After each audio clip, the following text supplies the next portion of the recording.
evil man never need evidence to believe, but still he gotta work for the blessings that he receives. Let's go. Sometimes it's hard to believe in what you don't see. I understand, but the picture is so much bigger than what we could even imagine. It's one of a matter when the waves of the world make you feel sadder. Put your faith into action.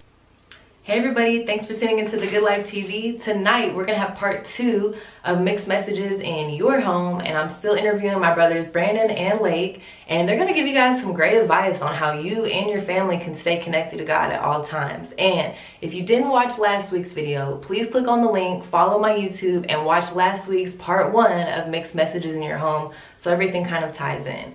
Thank you guys for watching and hope you enjoy. Now, for you two dads, okay, the world needs to know some good advice. So I also found a verse. Psalms 119:9 says, "How can a young person stay on the path of purity? By living according to your word." So with all that we just said in mind, with all that we just said, keeping that in mind, how do you get your kids and yourself to stay connected to the word? Because it just says, how do you stay on the path of purity? By living according to the word. So you first have to introduce your children to the word. Then you have to live it yourself to be that example. And then you have to figure out how can you teach your kid to live in the word too. How can, especially growing up this day and age, like it's like we just said in another last week's or whatever, that it's not the popular thing right now to go against the grain and have morals and values. And yeah, everyone's doing that and that's cool, but I don't want to do this. So I think that it's hard to be a kid right now. Yeah, I mean, you said be it. A Christian. The living by example. That's that's obviously a huge thing, and it's very evident as well. I mean, it's obvious. But you do have to, as a parent, you do have to live. You are their example, especially if you're the dad. Not to discredit the mom at all, but me, now that I have 3 kids, I feel like I have more responsibility now than I ever did before. Because these kids are looking up to me, just as I did looking up to my parents when I was growing up. But I think an area where a lot of us fall short as parents, especially as Christian parents, is we need to stop protecting our children spiritually, rather teaching them how to protect themselves spiritually. By that, I touched on that a little bit on the previous episode where I mentioned, hey, you're my son, you're a Christian, I don't want you listening to this music because it can mess up spiritual values inside of you. Instead, hey, there's this, all of this is in the world, but protect yourself. Stay in the word. See what God's telling you about this side of the world. So I think it's very important not to over shelter your children and protect them from things that they're gonna see anyway. Yeah, that's a huge value in my household. I absolutely agree with that, and I think by doing that, you really get rid of that curiosity aspect. Or I don't want to say get rid of, because curiosity is going to always be there. I mean, we're grown-ups and we have curiosity, right?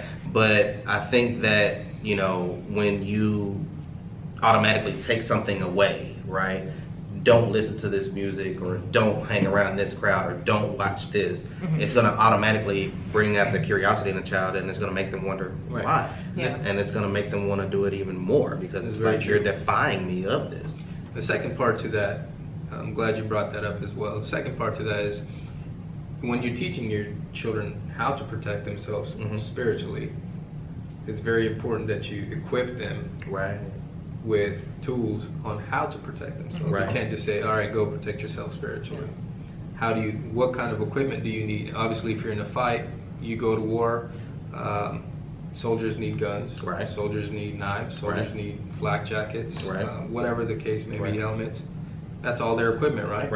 You're not gonna expect a soldier to go wherever they're going to fight a war just in a t-shirt and shorts. Because guess what that end result's gonna be? Yeah. So they're gonna lose that war. So just to tie it up, basically what I'm saying is you can't protect your children spiritually.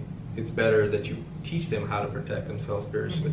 What you can do is equip them so that they know how to protect themselves. Absolutely, absolutely. You mean by prayer and how to Right. read? Like The as your Word of kids learn God. how to Yeah. read, I feel like you guys said, just throw in a Bible story here and there. Look up armor of God. That's all you need to know right there. Right.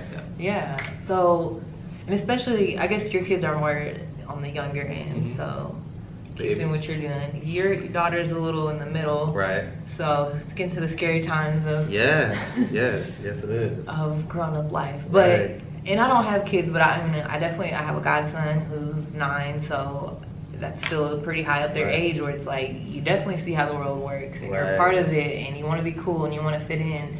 But yeah, without that equipment, without knowing, I think at any age there's a certain level of discernment for each age. Right. Like younger kids, 5, I don't know that they can just understand the same way that everyone else can. But Right. to teach them to look for these things. It's the little things as well. It's like, say for example, you're in a store and a kid wants the candy bar and you say, oh, no, you can't have that candy bar.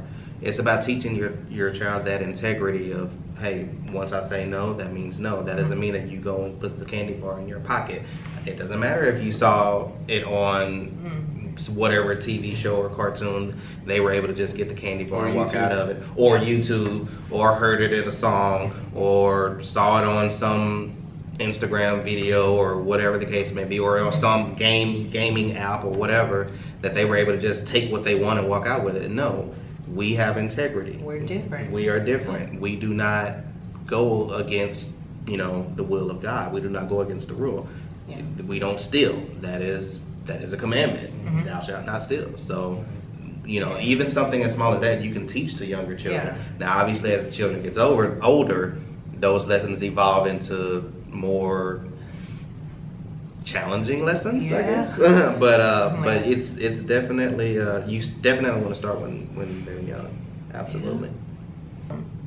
So, as far as being an example at home for your children, so they don't get mixed messages at home, I think it's important maybe when you spend those 5-10 minutes in the morning praying or reading the Bible, can you involve your kids in that? Is that something like as a family that can be done, or at the breakfast table? Oh, absolutely. Even if it's 5 minutes, we can do this, or So that's very important because Bible speaks about being equally yoked.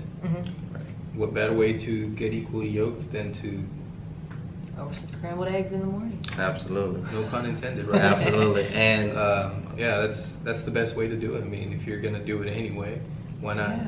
Involve your equip family. your children with Exactly.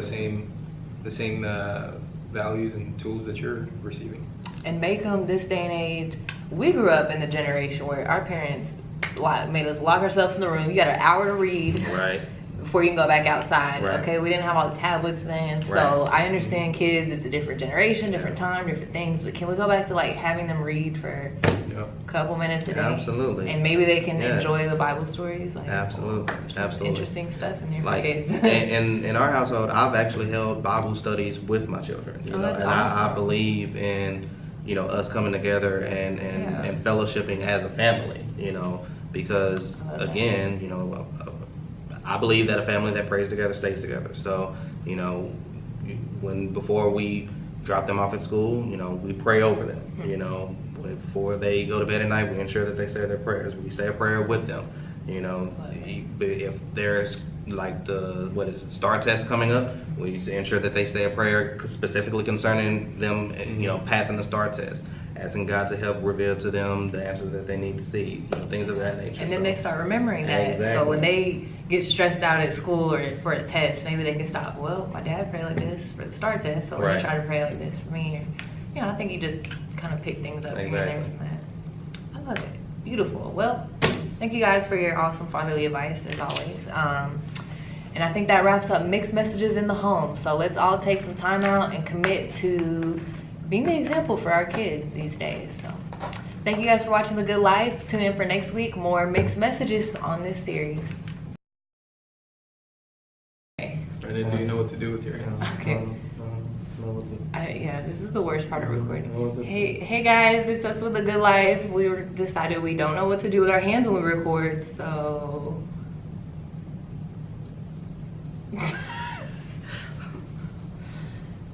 All right, let's get started.